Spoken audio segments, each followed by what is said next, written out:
Welcome, everybody, to another episode of the From Adversity to Abundance podcast. I am your host, Jamie Bateman, and I'm thrilled today to have with us Tanya Alvarez of Owners Up. She is the founder, and she has a lot of other things going on we're going to get into. I'm excited to hear your story, Tanya. How are you doing today?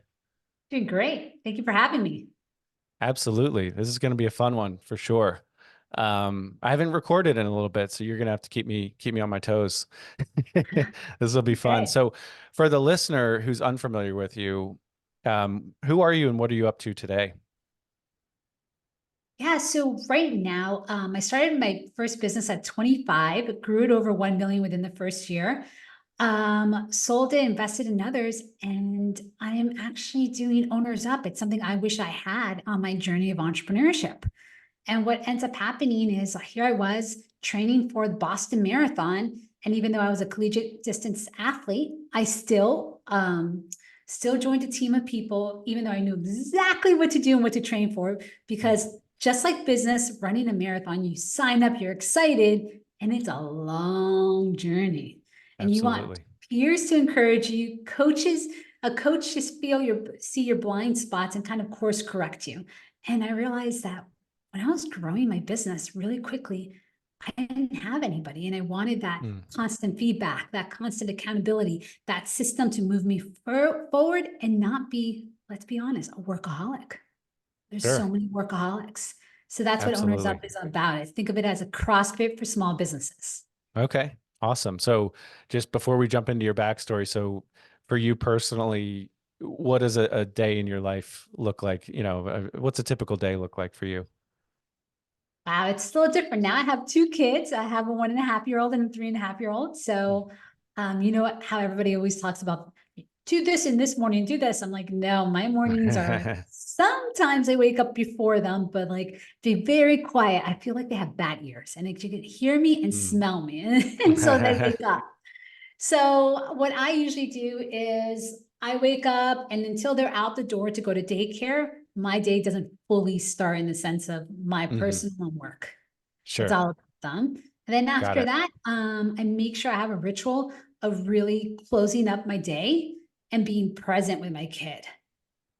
Love that. And that's a hard one, I would say, for most entrepreneurs, because even though like you can be with Absolutely. your kids, but you're still mentally thinking about your business. And you think, Yes. oh, well, I'm here. My kids won't notice. Yeah, there's a certain energy. They can notice. That's true. Kids are very insightful for sure. And I know you have some great processes for goal setting and frameworks and things like that we can get into in a bit. But I appreciate you keeping it real, right? It's like people love to Yeah. put out that their morning routine of 25, this cold plunge and whatever else, and that's cool and that can work and that's great. But the reality is it's not always life is messy, especially as an entrepreneur, and you've got to be able to react and pivot and still kind of keep your eyes on the long-term prize, if you will. So let's jump into your backstory. I know you've dealt with adversity, and again, the show, we're here to inspire entrepreneurs, encourage people. Keep it real though, and let them know that you're going to go through hard times. We've all been through hard times. We're going to continue to go through hard times. It doesn't mean Tanya doesn't have any more adversity in her life. But I know you've been through some financial struggles in starting your business, and I know you've been through some health challenges as well. Um, where would you like to start with your backstory, Tanya? It's a great question. And before I start on that one, I feel like if you're not being challenged, you're not growing, I love that. Yeah, couldn't right? agree more. So pressure, diamonds, right? So Absolutely. anybody who says, oh yeah, I have it all taken care of, that means you're just not growing. Maybe that's a season that you just don't want to grow. It's totally okay. Everything's in seasons. That's a great point. Um, yeah. So I was raised by a single mom who immigrated to the US from Colombia. She has me included, 4 kids. And my oldest sister has a rare disease called osteogenesis imperfecta, which Hmm. is brittle bones. And that means that she can have like her bones are like pencils and she can break them very Wow. easily. So I found out that I had this after I ran half Ironman and I fractured my hip. So my severity isn't as bad, but right Mm, now I'm at the age of 45 and I probably have, I don't know, I haven't got my bones scanned, but they're not as strong as most other people. So I could fracture, but because I mm, work out, and live a healthy lifestyle, I'm very fortunate.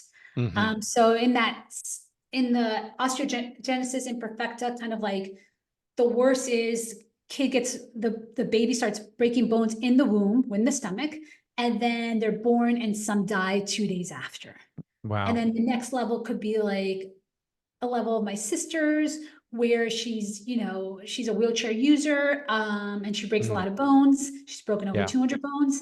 And I would say one of mine would be the one of like mine is just like I've broken 2 bones Mm, after a half Ironman. And the other one is I moved to Minnesota and I slipped on black ice and then yeah. fractured both my wrists when I had an 8-month-old. That was Wow. a whole thing of surrender. Well, I love how you're, yeah, absolutely. I can, I can imagine that. It's interesting you say that about you kind of alluded to the fact that it's really all about your perspective, because you could very easily be bitter and say that why me and why did I get this health condition, and most people don't have this brittle bone Mhm. condition, right? And so it's not fair, right? um, but compared to most people who have the condition, you have it pretty good, it sounds like. And I don't want to put Oh, words in your mouth.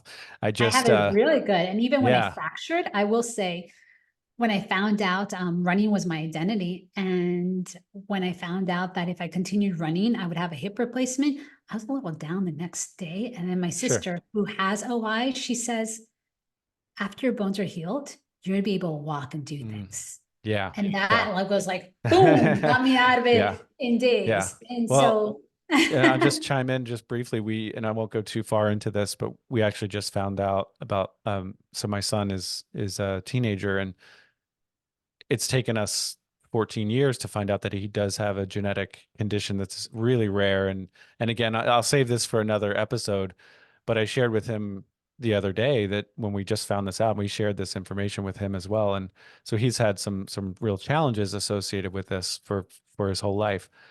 Um, but again, it's like, compared to most kids or people who have this genetic condition, that they call it a kind of a misspelling. Um, he's really, really doing well. I mean, a lot of these kids have serious heart conditions and bone conditions and muscular conditions that, or they're not actually able to learn to speak ever. And he's certainly had struggles, and we've had a hard year, to be honest with you. But I'd simply say that it's all about your perspective. And I think, we're seeing this as we're really blessed, and he's really blessed that it could have been a lot worse. And actually, I told him that it's so rare that the hospital wants to study him, and so they, that he's pretty excited now to learn more about his own, genetics and things like that. But it's also I gonna be a just great story. That's what my sister always told me. She goes, you are gonna be so resilient and your story is gonna inspire others, and you get to create love that. A that. lot of people haven't gone Yeah, through that. it's so true. Okay, so now, okay, at what age did this really hit you, or this is a lifelong thing you're dealing with? Um, Yeah, was there a kind of an inflection point in that part of your story at all? well, it was one of those things where my sister, I've always lived like tomorrow isn't promised Mm, because of yeah, her. And then I had to make a really hard decision when having my own kids. I had kids through IVF, so I could eliminate that gene moving forward. And I the see. hardest part about that is my sister was such a big impact in my life. And here I am removing the gene, Hmm. Hmm. right? Yeah. So my for Interesting. generations moving forward won't have it. Hmm. That was a really hard one I had to sit with, and it made me who I am too. Hmm. So that's the whole story of the health thing. And then I Yeah. learned running wasn't my identity. I can always create something new and explore new Hmm. things. I went into cycling. I do a bunch of things. And I'm like, oh, I'm just creating myself every time. It wasn't a set identity. Sometimes Sure. at least for me, I associate, and that was like my identity. That's what people know me for. Oh my God, if I can't run, what's Abs- going to happen? Even in Absolutely. entrepreneurship, Yeah, right? When for you're sure. kind of scaling and then you're like, oh, what happens if I make a wrong decision? You're like, I'm going to be known as the failed entrepreneur or whatever it is in your Sure. head. But Yeah. that's just part of the story. And when you start thinking about like, nobody listens to the person who has a perfect life. Hmm. Nobody wants to hear that, So right? true. No, Why did absolutely. Oprah become successful? Because she shared everything. And then you So hear true. that, and so that's what makes gives your life more texture, more meaning.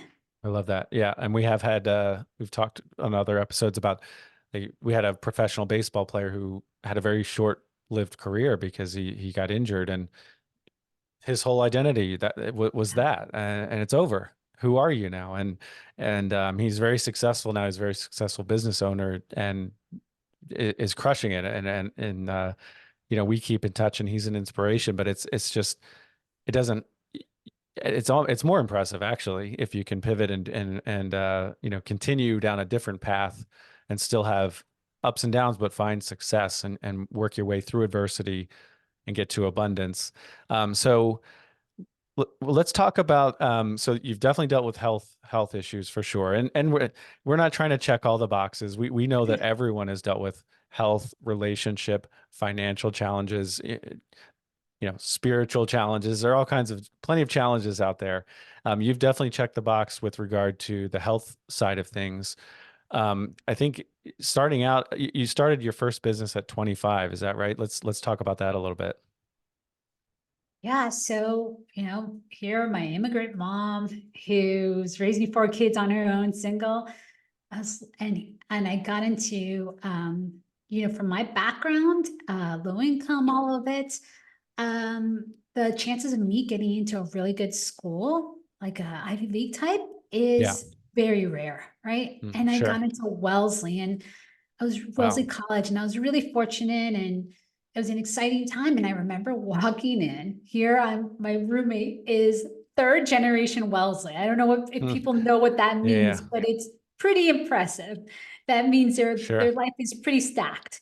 And I Sure. came in with my suitcase and masking tape around it because that's all my family could put together. Mm, And wow. then they were looking around, they had their generations. They were excited to meet this person. And they look around, they're like, "We're your parents." And I was like, "Oh, I got dropped off and took a bus." And they're like, "Oh," and that was my first experience of that. Sure. And of course, I'm excited not to have my children have that, but that is a story I'll remember. So now going through Absolutely. that, the reason why I bring up my mother is here I am working for startups. And then I was like, I want to do my own thing. And she's like, do it. And I was like, well, what happens if I fail? And she goes, you'll be exactly where you are, working for somebody. And I was like, okay. And then I go, well, what happens if nobody wants to hire me? And she's like, you wouldn't want to work for a company like that. And then I went all in. There was no rich uncle, anybody helping me. It was basically I had credit cards and shoot, a lot of determination, and I went for it. And That's so awesome. I went all in, worked crazy hours. Some people are like, how'd you do a million? I did. I worked crazy hours to Hmm. make it happen, because I couldn't fail. Sure. Um, and then from during that whole journey, even when I was able to get to entrepreneur organization, you have to be over 1 million to be in Yeah. there. I would go in there. And at this time, this is back in like the early 2000, it was like full of brick and mortar companies. And here I was, this young Yeah. Latina talking about like, marketing, performance-based marketing. They're like, what? They had no clue. And that's when I realized, wow, I don't have any support. I'm gonna have to figure this out all on my own.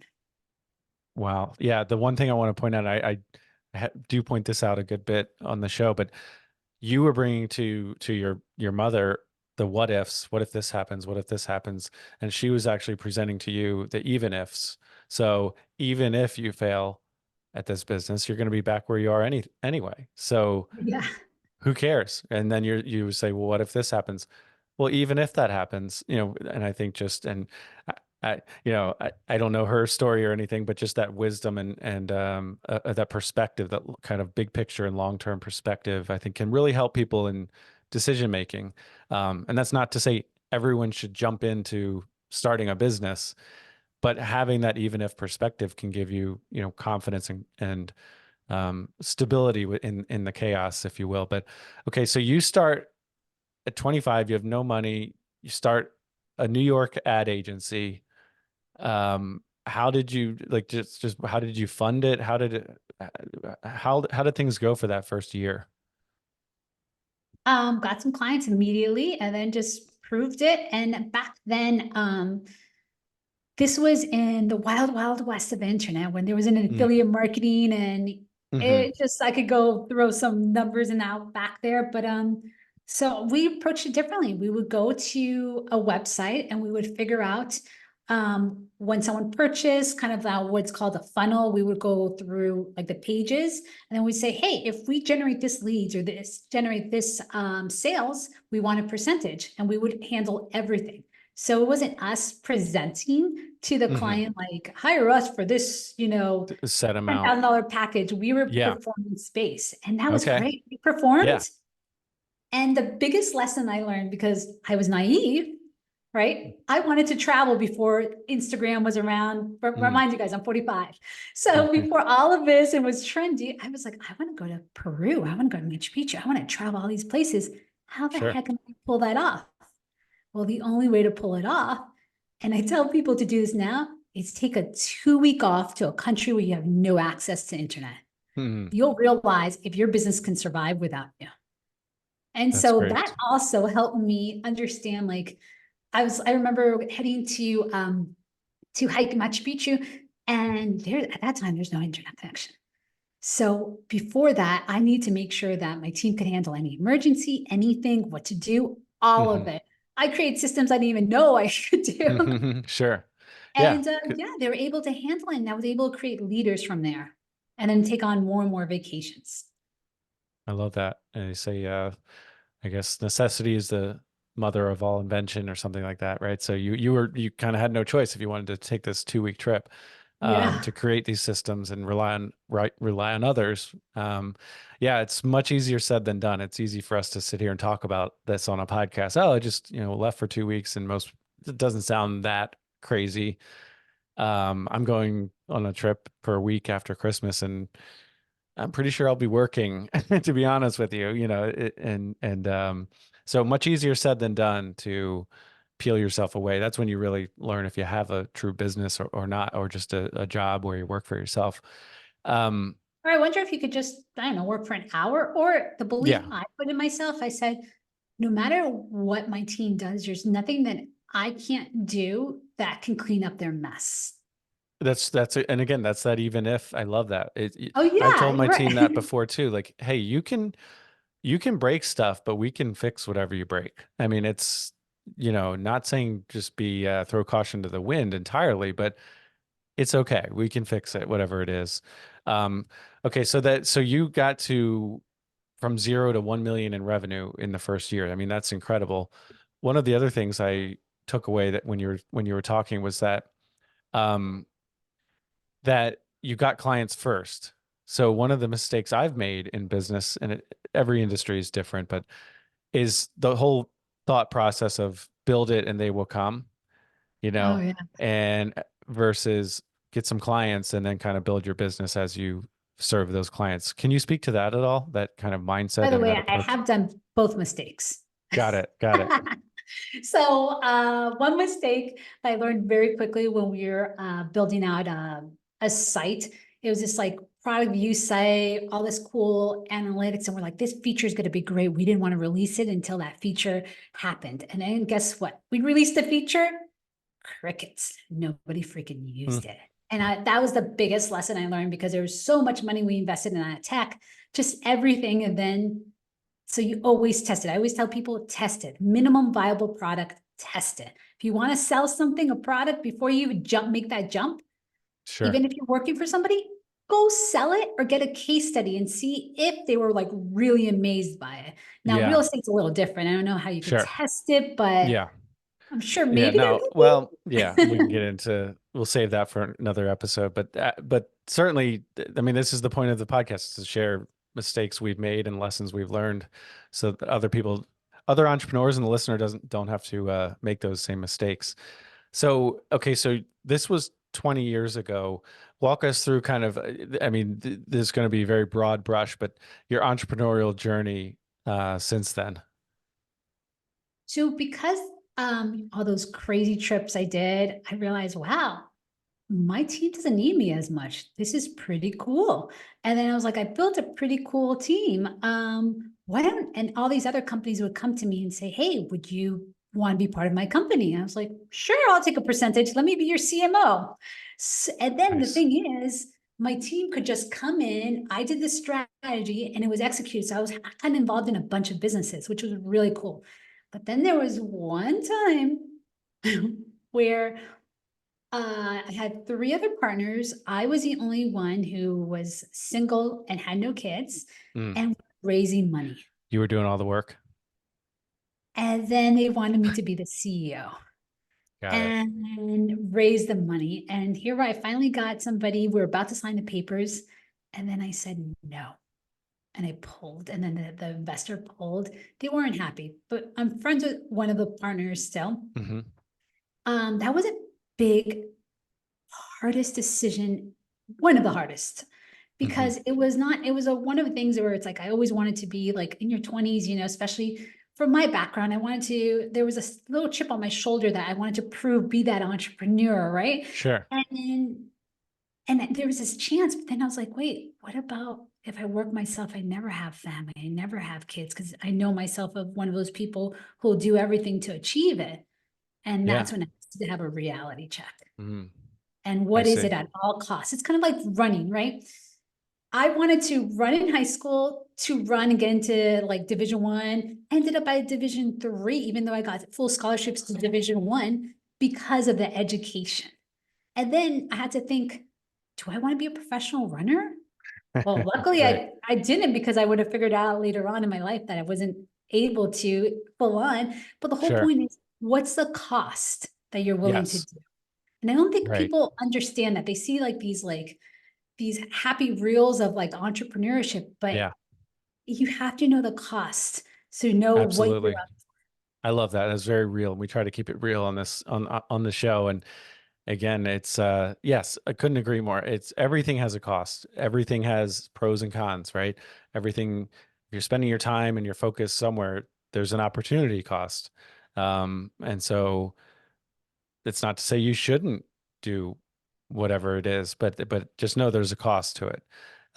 That's a great point. And I So think, you by the back. way, if you, most important, most people skip this, is really identifying your values Mm, and that's huge. analyzing what it is. And this is like a random story, but Yeah. I didn't get married until later on in life.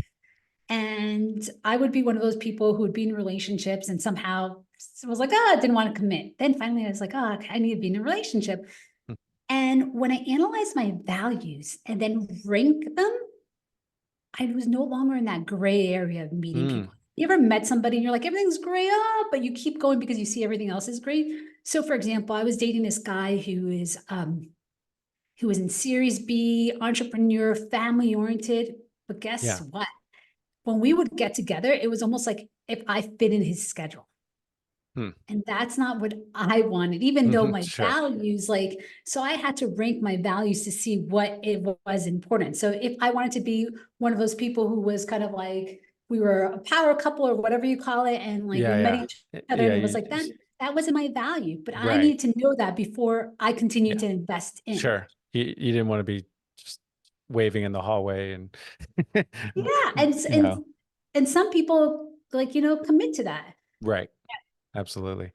Um, okay. So you've had tons of ups and downs with on the business side of things. Um, I guess walk us through kind of the last 5 years. I know you've had two kids. How has that affected, you know, for the mothers out there who, or you know, I guess, females who might become mothers, right? And are thinking about starting a business and maybe want to do it all, or, what advice do you have for someone that's thinking about running a business, starting a family? What are some takeaways?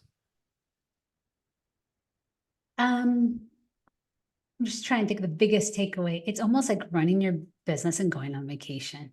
You need Mm, to be able to delegate. I think I know that I coach and mentor a bunch of entrepreneurs that still feel that they're the only ones who can do it. I And see. if you're the only one who can do your thing, then you Yeah, don't have a business, sure. Makes right? sense. And it's a hard one to kind of swallow, right? And it's not saying that like you always want to have some of your skills replace taught, or else you're going to be a prisoner to your own company. And I think there's steps. It's not like a one thing that's right away. So Sure. in this case, before I even had kids, I wanted to make sure like what we do is we have entrepreneurs in groups of 5 and we have a coach. So I needed to know that when I was on maternity leave, that these coaches can handle everything and move forward. And that was a lot Mm, of training, a lot of upfront things. The cool thing about where we are in this world right now, yeah. AI is phenomenal. Like, here's Yeah. a quick tip for anybody. Anytime you hear yourself saying, oh, this task is just, it's 1 minute, I can do it faster than teaching. Don't Hmm. put yourself in that mindset. I want you to go find Loom. I think Loom is Yeah. free. Yeah. Um, and record the thing and think it out like as you're doing stuff. Like, I let's love say it. it's as simple as writing an email. Go to your inbox. I'm writing this email. I'm going Yeah. to write this message. Like, and that is a Now you're bunch speaking my of things. language. My team is they're probably tired of me talking about Loom. I mean, I think I've done 3 or 4 Loom videos this morning Oh, already, what but was your record on Loom? I've somehow got the oh, top I'm not sure. 4%. Did you see? Okay, wow. I'll have to check that out. But it is free to an extent, and then it's not free anymore, just like most of this software. But couldn't agree more. It's like think about the next, you're going to do this task again, most likely, right? Or someone's going to have to Yes. do it. If it's anything that's going to be done again, record it. And Mhm. if it's worthless in 6 months, delete the video. It's not that big of a deal, right? So, but that can absolutely help with, workflow and just delegating and automating things.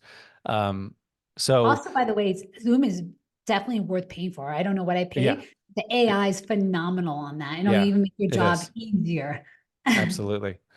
Okay, so you kind of prepared to have kids and got your team ready and but you knew there would be it sounds like it By the made way, your I had business. my first kid March 25th, 2020 in New York City. Wow. And Wow. and Yeah. my partner, here I am, my partner, and was not allowed in the hospital. It was a week where in New York City, Everything was nobody shut down. was to the hospital. He Wow. like literally dropped me off like he was dropping me off to the airport. That is crazy. I There was mean, nothing that could prepare me for that one, by the way. yeah, no, no. That's yeah. Well, and that's life and entrepreneurship certainly throw curveballs at Yeah. us, right? Um, yeah, I mean, I imagine that was a challenging, say first 6 months or so, first year, I would presume. What was that like that first year with your first child? So we lived in a high-rise Manhattan building. And remember during that time in COVID in New York City, it was like the peak, and you didn't know if like you're still sanitizing your groceries. So Sure. imagine going down an elevator and trying to hold your breath for more than 50 floors and it covering your baby because you had no clue if the Right. kid that you've been trying to have, because I've been trying to have, I had a Mm, 7% chance of having mm, one kid. I have mm. 2. And Wow. now you're going through this pandemic and you're like, oh my God, I finally have this kid. Like, hopefully he Yeah. doesn't die because of COVID or something, Right. Right.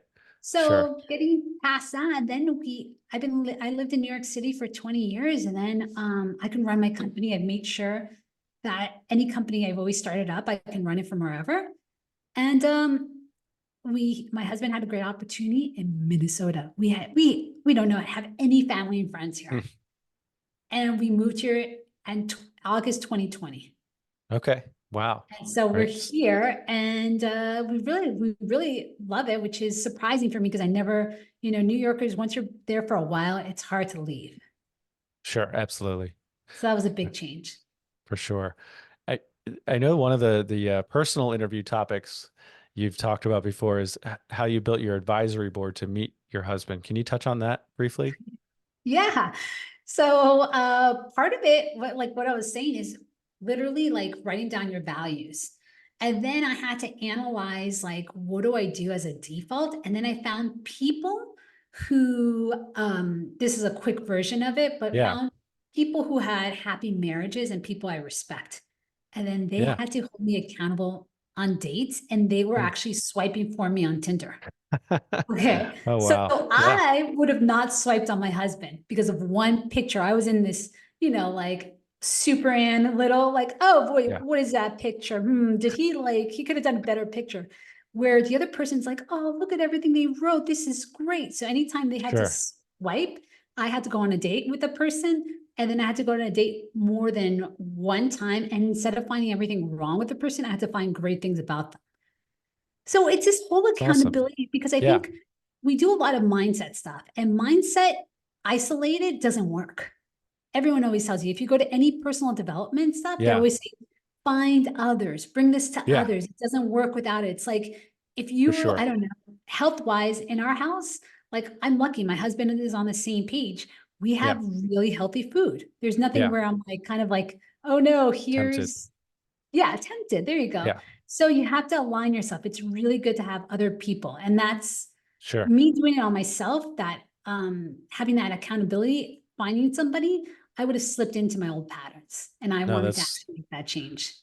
makes sense. And it just sounds like you're very intentional about things. And one of the ways you hold yourself accountable is to have other people hold you accountable and have that community, which I know is works into your business world as well. That's critical. I mean, you talked right early on about getting that group to being a part of the group for running and holding you accountable for running.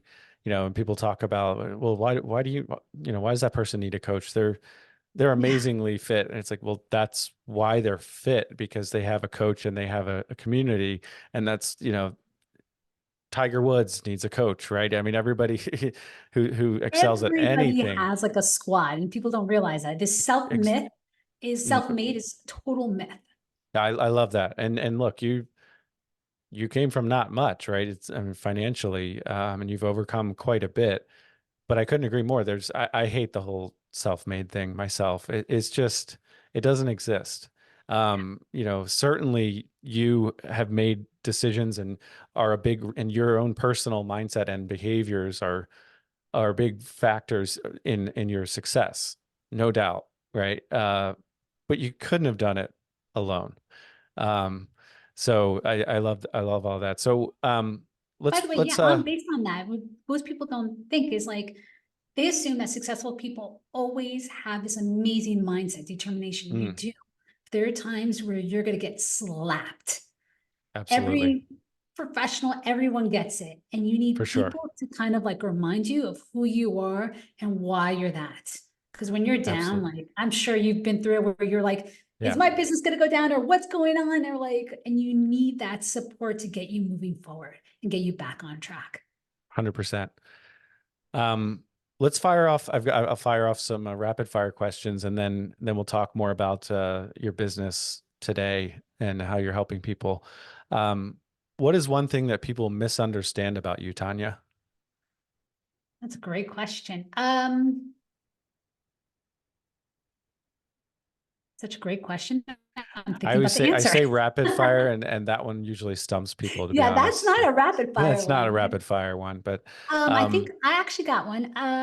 That when they see me, they think that I had it all together, that I had this amazing upbringing, that I must be lucky, hmm, I right? see. So Sure. they don't realize everything that I had and the community that built me who I am. Love that. Um, what is one of your biggest failures or regrets? Something that you would love to be able to do over, even if you've learned from it and something good has come out of it. What would you classify as one of your biggest failures or regrets?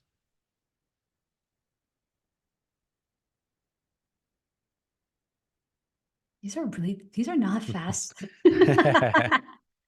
I'm just trying to think of the biggest. Um, Do you make any mistakes in your first year in business that you would do over, would do differently?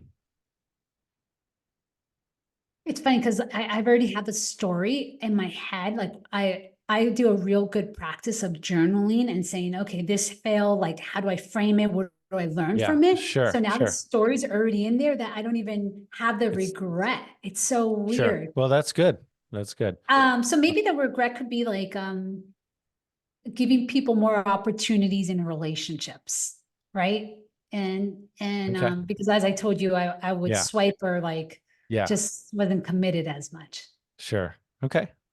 That was a Look, weak one. Weak question, no, weak answer. no. I mean, that's a pretty important one, I think, but, yeah, overall, if you could go back and give your 18-year-old self some advice, what would that be?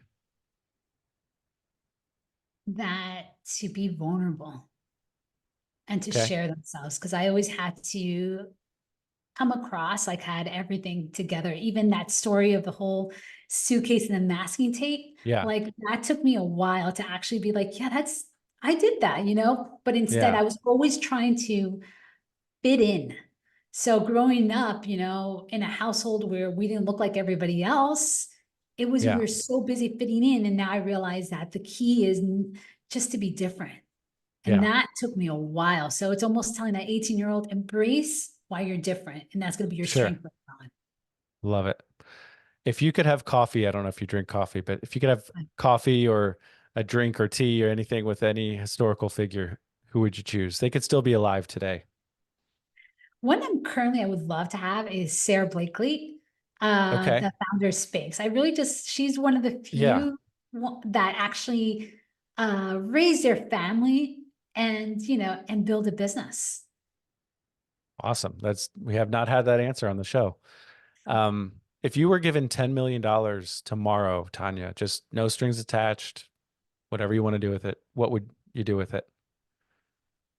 I would invest back into a community and Okay. empower them and try to have it in the sense of like empowering them so that revenue continues to impact others. So Mm. probably maybe through entrepreneurship even more or Hmm. building a school or doing something along those lines.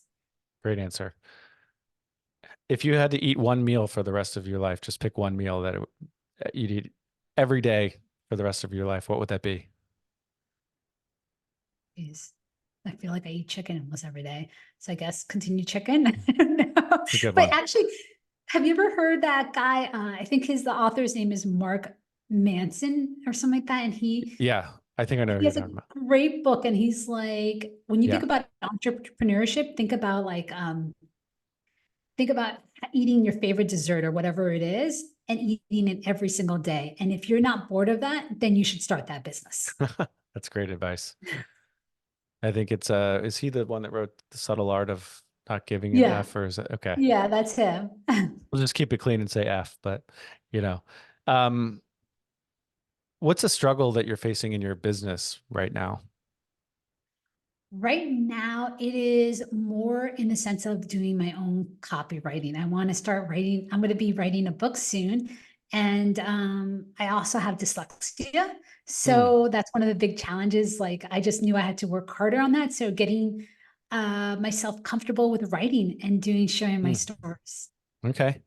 Well, we had fairly recently Juliet Hahn on the show. She's her own podcast talks about dyslexia and how she overcame it, and she's really good at storytelling and helping others tell their story. So Oh, I might have wow. to, I'm definitely going to yeah, check her out. That's yeah, great. might have to connect you guys, you two. Um, what's one piece of advice that you'd give someone starting out in their career, an entrepreneur who's starting, say, maybe an ad agency? What's one piece of advice that you'd give them right now?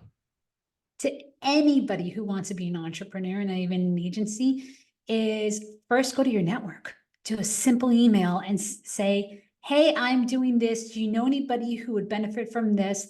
Love to chat with them. Nobody leverages their network and then they forget that their network might know other people. And then get your That's first 5 people. All it is 5. Even if you have to do free, get a case study, and then go all in. hmm That's fantastic advice. And one of the themes in this episode has been just people, right? And community and network and helping each other, which I love.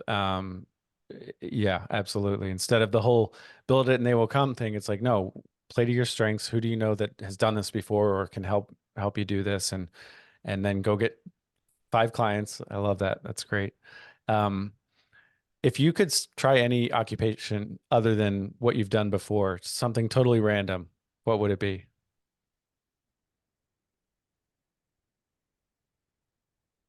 You tell the questions that stop me, huh? Because entrepreneurship, I feel like you You can wear a always lot of hats in win, entrepreneurship. You've check a lot of boxes right? So in already. entrepreneurship, like I remember a story of my mother. I wanted to be a trainer for a killer whale trainer. I was obsessed with orca, and then she said instead of being, as a parent, you're just like she's an immigrant. She wanted to kind of gear me towards something. I don't know. I guess revenue making. She's like, imagine if you can own SeaWorld or Miami's Aquarium, then you can train with them all the time. I was like, yeah. So in my head, I'm like, just get involved in the business somehow. There you So I go. haven't thought about it, what the next one is. Maybe it would be, if I was going to do anything is focus on this big problem of education, right? Hmm. Now that I have Sure. kids, I'm starting to see like the levels of education, what's going on, what is that future like? So Sure. maybe dive into that. Yeah, I love that. Awesome. We'll talk about Owners Up a little bit before we wrap up. What is Owners Up, and who is it for? Who do you work with? Who do you serve? So we work with B2B service-based entrepreneurs who are in their 6 figures and want to go into up to, I would say, 3 million. I think 3 million at that point is a whole nother level of leadership and training. But it's Sure. really about entrepreneurs who have a tendency to know that they're achievers. They work hard, but then now they have like a family and they want to be very Hmm. present and they want to know how to make that work-life fusion, and not only the fusion, but living a life that empowers them. So for them, Hmm. it's kind of running a company that's profitable, and maybe once it gets to the point where that it's like they only have to put 5 hours in, they invest in another one, and they have a Hmm. portfolio going on, Hmm. but being really present so that their kids know them as my parent was always here. My parent was always Hmm. present. And how Sure. we go about that is one of the things that I don't know, I experience this sometimes too when I don't have it, is that sounding board. Even if I have employees or a team, I need other peers to bounce ideas off of that know Sure. exactly how it feels like when the pressure's on you, all those salaries, what is that? Yeah. And then helping me make strategic decisions, right? And then holding me accountable, because one thing is, as an entrepreneur, you come from like some sort of school, some sort of structure, and then you start your own business. And then you have to build your own structure. Hmm. And then guess what? You can justify things and kind of play in your default. So I call it kind of moving. No, that's not important. I'm going to move this deadline here because Hmm. you're the You're boss. the boss. Sure. Yeah. And so You can move it there, but yeah, like we talked about earlier, there's a cost, right? There's a yep. consequence. So maybe you shouldn't be moving that deadline. But you're absolutely right.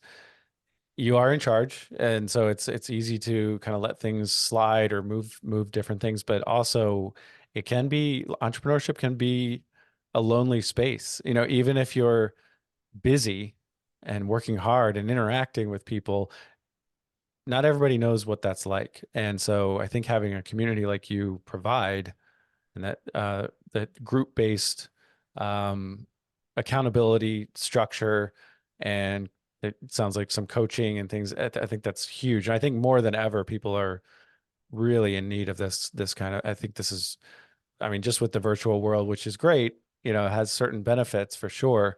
But I think people are very hungry, especially entrepreneurs are hungry for community, accountability, all the things you've talked about already so much. So what does it look like if somebody signs up tomorrow? What does I their next also year want to look like? say that I've been struggling with the word community. I'm big on Okay. community, but the thing is, I've been in communities where Yeah. it's the same 10% of people interacting. It's kind of like the people in the Mm, classroom where it's the people who are going to raise their hand, everyone else isn't participating, right? So when it gets sure. so big, you can hide and you Sure. can So say this you're is part it. of a community. Yeah. So So this you is keep it small. Yep. five Absolutely. people that you can actually be okay with disclosing everything that's going on. Because I don't know about Yeah. you, I have a hard time disclosing in a big Yeah. community. I have never Yeah. been one of those people who raise my hand. Hmm. So For sure. that So that's what it is. So what it is first thing we do once someone enrolls and we figure out that you have that growth mindset and you want to make that change, because we're not into people who just want to hustle.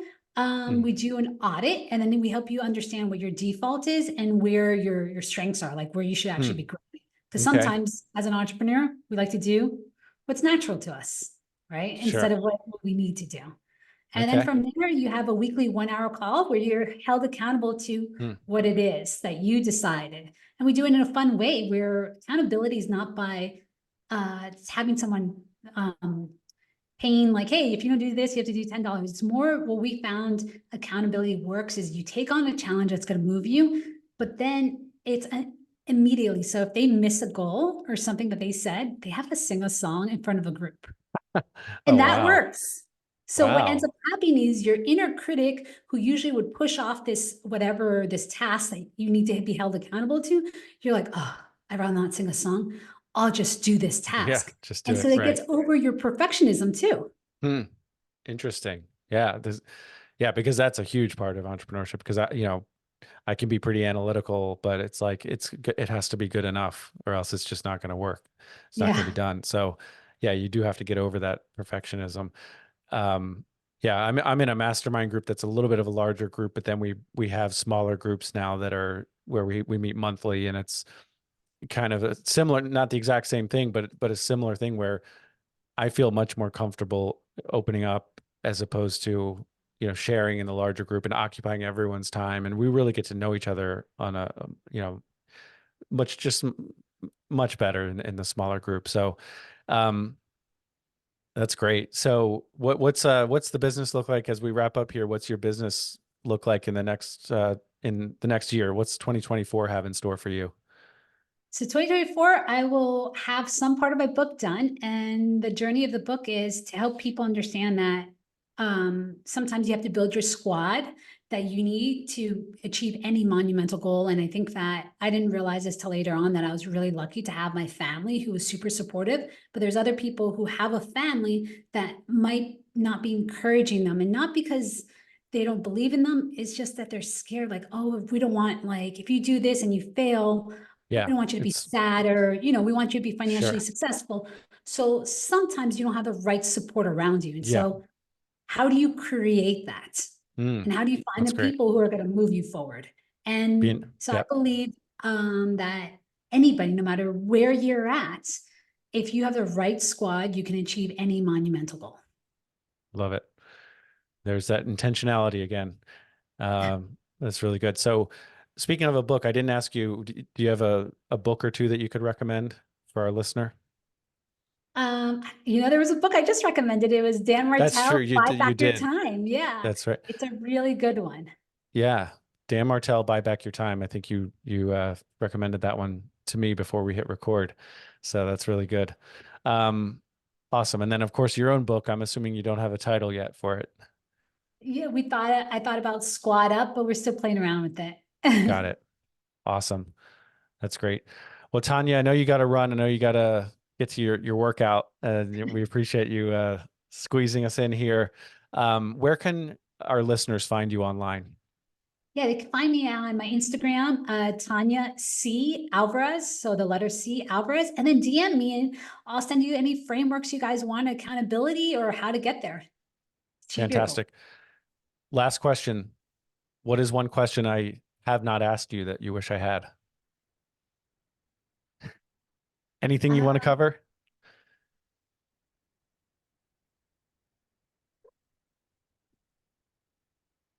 I think that a lot of, I don't know, but a good one. I think that everyone always assumes it's about doing and achieving, but in order to be your best self in anything, you got to work on yourself. So personal development is a huge one. Go and start investing in yourself. And even though you feel like you can get it from a book, I think someone told me this, and it's a little crude, I guess, but they said, imagine reading a book about sex, Mhm. right? And then doing it, right? There's sometimes you only have to do it. And I was like, that is hilarious about personal development. So there's only so much that you Sure. actually have to do, because a lot of people are like, I can read it. And it's like, there's a part of reading and then the action. So Sure. take the action, guys, and get yourself into whatever programs, personal development, whatever it is, or read a book and create a group around it so you guys can like practice and analyze and do it. Fantastic. Tanya Alvarez, this has been a great chat. We've covered a lot. I'm not going to go through it all right now, but this has been fantastic. Lot of nuggets for sure that we're going to be able to take away from this. And you've got a ton of experience with entrepreneurship, health challenges, uh, motherhood in a challenging time for sure with COVID and the pandemic and everything, and many things we haven't covered, but I just want to thank you for your time. This has been a blast. So thanks a lot, Tanya. Thank you for having me. It was awesome. And to the listener out there, you're welcome, Tanya. And to the listener out there, thank you for spending your most valuable resource with us, and that is your time. Thanks, everyone. Take care.